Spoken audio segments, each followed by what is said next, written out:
বিমস্টেকের সভাপতি হলেন ডক্টর মোহাম্মদ ইউনূস। বিমস্টেক জিনিসটা কি?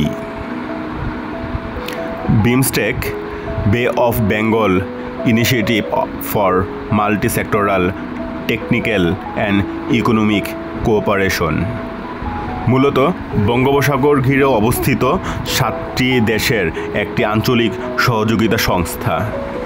এই সদস্য দেশগুলো হলো বাংলাদেশ, ভারত, মায়ানমার, শ্রীলঙ্কা, থাইল্যান্ড, নেপাল ও ভুটান। সংস্থাটি মূলত বাংলাদেশ অর্থনৈতিক ও প্রযুক্তিগত সহযোগিতার জন্য গঠিত হলেও এটি বর্তমানে নিরাপত্তা, সংযোগ, কানেক্টিভিটি এবং বাণিজ্যের দিকেও গুরুত্ব দিচ্ছে। বাংলাদেশের ভূমিকা। বাংলাদেশ ভূগোলগতভাবে বঙ্গোপসাগরের কেন্দ্রে অবস্থান করছে এবং এর গুরুত্বপূর্ণ সমুদ্রবন্দর, বিশেষ করে চট্টগ্রাম ও মংলা, এ অঞ্চলের বাণিজ্যের জন্য অত্যন্ত কৌশলগত। বিমস্টেককে কার্যকরভাবে ব্যবহার করা গেলে বাংলাদেশ শুধু দক্ষিণ এশিয়ার নয়, বরং দক্ষিণ পূর্ব এশিয়ার বাণিজ্য কেন্দ্র হয়ে উঠতে পারে। ভারতের অবস্থান ও সমস্যা। ভারত সার্ক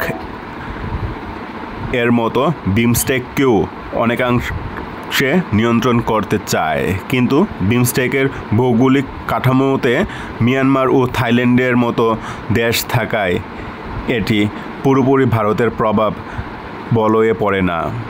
তবে বিমস্টেককে ইউরোপীয় ইউনিয়নের মতো করার সম্ভাবনা ক্ষীণ, কারণ ভারতের স্বার্থ সবসময় বৃহৎ এবং একতরফা থাকে।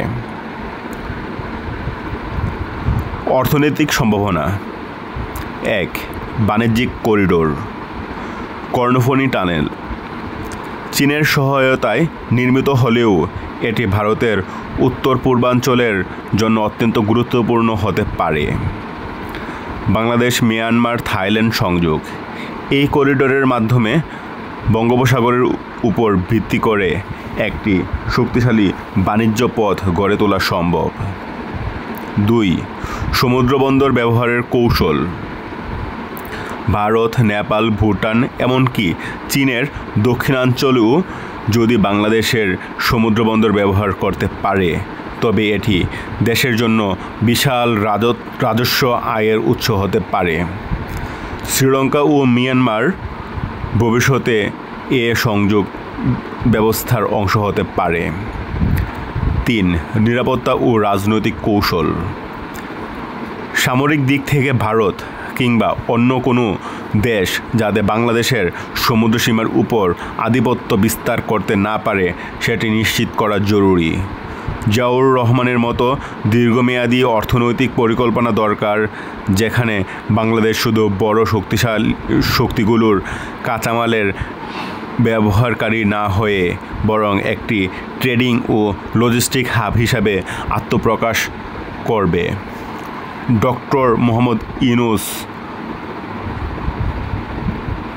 স্যারের সম্ভাব্য ভূমিকা।